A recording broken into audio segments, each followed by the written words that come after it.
Good morning! Happy Sunday! Galing na ako guys, Cartimar. Bumili na ako ng pang-ulam namin. Hindi na ako nag-vlog kasi tanghali na kami gumising alas 8 ata. Ayun, tapos sinalang ko agad yung, pinauputan ko agad yung, yung mga putik. Tapos andyan na si Emma dumating ng 9. So nakapaglinis na siya, or naglilinis na siya sa sa kwarto ni Chris. Ayun, and then ako, pumunta akong Cartimar. Ayan, bumili ako ng galunggong kasi may kasama kong kakain ngayon ng isda. Andyan si Emma. Mag-ano ko tawag doon, papaksiw ako, paksiw sa sampalok tsaka kalamansi, kamati. So ayan, ito yung mga gulay, isang bundle na okra, 10 pesos. Tapos ito, last time ko pa ito nabili ng isang araw sa Cartimar. So yun lang, tapos bumili ako ng 2 mangga, pang-add ko doon sa gagawin kong shake mamaya sa lunch. And then siling panigang, kamatis, kalamansi, sili. Dami ng sili, 3 piso lang guys. So pag sa grocery mo to binili, mga 29 pesos, 30 pesos na to. Ayun, dami no. Ayun, then luya. Tapos tinuko na rin yung sa dog. Ayan, yung giniling. Tapos ito, kay Chris siya, kay Froggy. Baka di kumain ng isda eh. Gagawa ko ng igado. So, ayan. So, papang igado naman to. Ito na tayo. Ito sa doggy. With malunggay. Ayun, inaano na ng mag-ama. Tinatanggal na sa Tagal, himay na nila. Hey, Maggie. Patandya ka, Maggie. Kakalabas mo nga lang eh. Tulog ka na naman.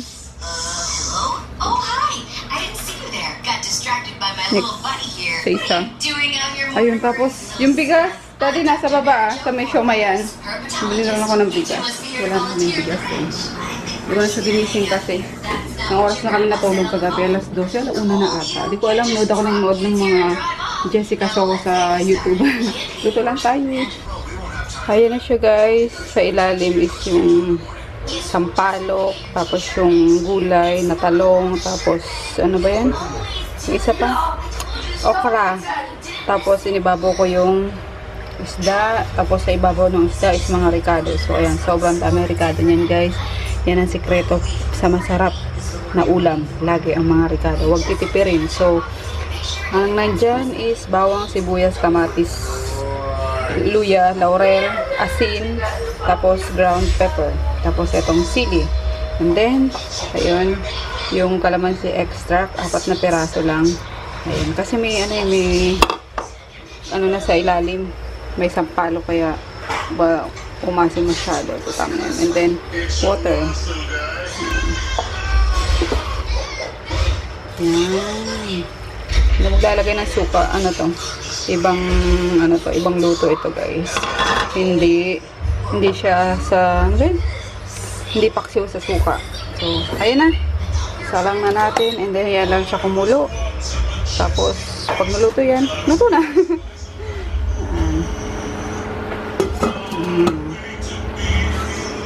Sunod na natin sa dog naman. Ito. And this one. Tapos this na kaya. Naka 3 palit yata ako ng pan kasi hindi nga kasya yung haba ng fish. So gusto ko naka-lay down talaga sila ng lay down ito. Ayan. Para hindi mahalo, hindi maduduro, ganun. So tamang lang, pulo lang talaga siya. So, ayun. May asin na pala yan, sabi ko ba sa inyo na may asin na. So, yun. Ang bango. Yun. Kuha natin siya maya-maya. Kasi ito na yan sa doggy. Lalagay pala ako ng kasi may pechay pa dyan. Lalagay ko na rin mamaya para di masayang yung gulay. Yay! Saya-saya! Madaming gulay. Magsayang muna tayo. Ayun, ito na yung pagkain ng dogs. Yung bahaw na kanin. Grabe guys, natikman ko na siya.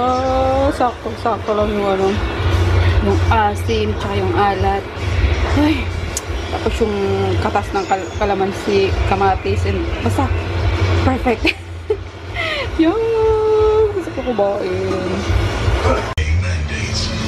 Yan, lafang na guys. Ayan, wala kaming breakfast. Tuloy-tuloy na sa lunch. Mga na, Ems. Yan, tabi tayo dito ang dalawa. Chris, hindi ka pa kakain. Chris! Tulog sa saon. Hindi ka na, de. Tapos ito naluto kong ano. Bigaro. Kain tayo. Si Chris feeling ko mag-isda din yan. Chill-chill lang. Ayan, Sunday. Ako naglalaba pa rin. Ayan guys, naayos na ni Ems. Hindi pala lahat to ano. Tag dito, hindi lahat ganito yung sahig. So, pare-pareho pala yung sahig niya.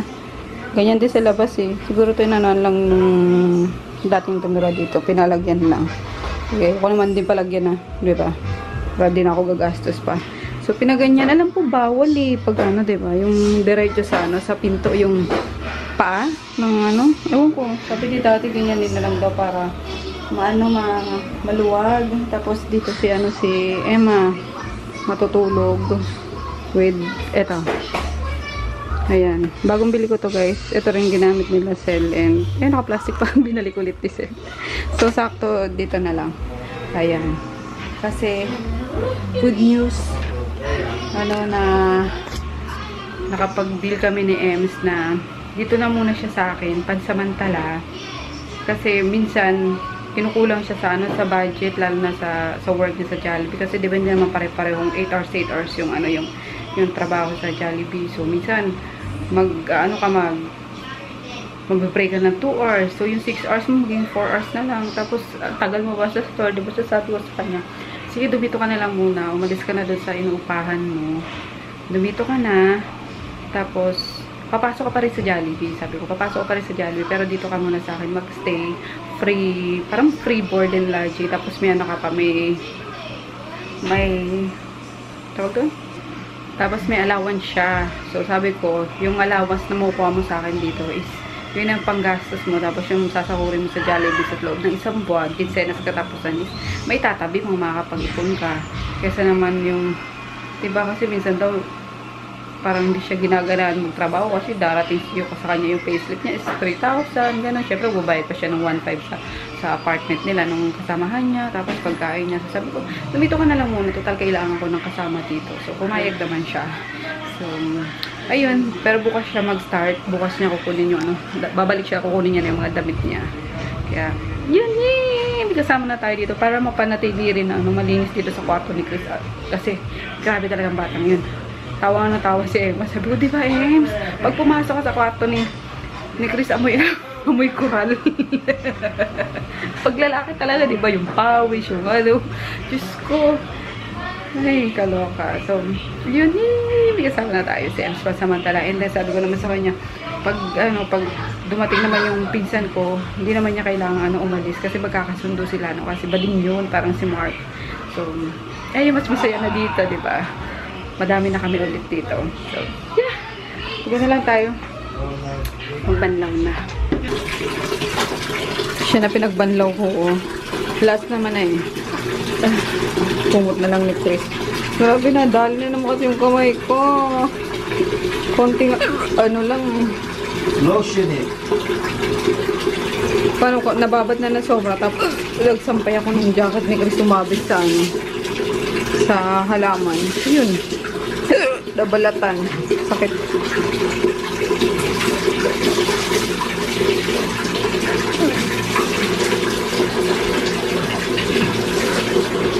Siya pinagbanlaw ko para ano, mapigat lang mabuti. Hindi yun naman kakainin yun eh. Papalamigin ko, gagawin kong juice. Naplansya na yata yan, Ems. Hi guys, oh! Ang check mo. Parang naplansya na nga. Naplansya na ni Sel. Saan dito sa Rex? So, pag nibuntis ah. Ay, ito lang ang hindi. Isang peraso. Ang baliktad.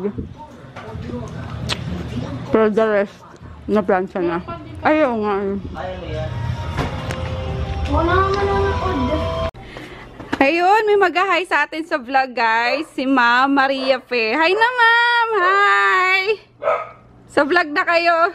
Ayan. Nasa store siya bumibili. Di ako nakapunta. Thank you, ma'am, sa pagpunta po. Ang pretty ni ma'am, oh. Salamat po. Oo nga, ma'am. Sayang eh. Hindi ako nakapunta dyan eh. Wala din mga bata. Kailangan ka na magpunta. Nakikita ko sa vlog mo. Busy-busy ka sa bahay. Apo. Thank you, ma'am. Thank you. Nice meeting you. Kahit sa ano lang, no? Kahit sa video ko lang. Salamat po. Thank you. Ano na, fuck-knit, fuck-knit. O, ba't nandiyan yung basahan? Meeting, oh. Yung pinag-siphon natin, asa na? Pinang? Siphon. Anong siphon? Higop tubig. Diyan sa ilalim. Alam mo, daddy, yun talaga yung bagong aquarium ang maamoy. Bakit? Hindi. Iba to. Meron, yun ang naamoy ko na parang fishy. Malamang Wala siya. yung dating humihigop ng tubig. Pwede Wala. mga ano ng amoy. Kaya mga uling-uling. Ah, meron. Andiyan sa ano. Diyan lang Aparte natin meron. tabi para... Kaya ganyan, pag boy na boy sila, yung gala ng gala. Oo, yan Okay yun. sila. Tinumang. Eh, kasi yung tubig umibabaw eh. Yan nga. May ano, parang alumuum na ewan na. May isda na. Isda naman sila, hindi naman sila ano eh. Kaya nga Kung eh. mga syoko yan, hindi magtaka ka.